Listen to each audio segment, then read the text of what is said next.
Trains in Indonesia have long been a vital part of the nation's transport system, connecting cities, towns, and remote communities.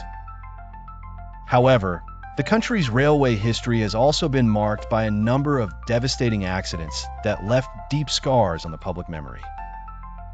The tragedy known as Bintaro Eye, which occurred in 1987, stands as the most catastrophic rail disaster in Indonesia. In the early morning, two passenger trains traveling in opposite directions collided head-on in the outskirts of Jakarta. The impact was so severe that carriages crumpled and derailed, instantly killing around 139 people and injuring hundreds. The sheer magnitude of the disaster triggered nationwide grief and raised urgent questions over railway safety and management. Over 2 decades later, Bintaro was again the scene of tragedy.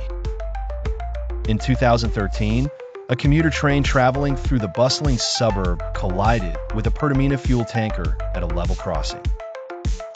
The collision caused the front carriages to overturn and burst into flames. 7 lives were lost and dozens injured, leaving a harrowing image of mangled metal and blackened wreckage among residents and emergency responders. In January 2024, near Cicalengka Station, West Java, 2 trains tragically collided again. This incident resulted in the deaths of 4 railway employees and left dozens injured. The accident underscored ongoing challenges in railway coordination and infrastructure amid increasing traffic. In 2022, a different kind of crash shocked the town of Serang, Banten. A passenger train collided with an odong-odong, a brightly decorated amusement vehicle carrying local families, at a level crossing.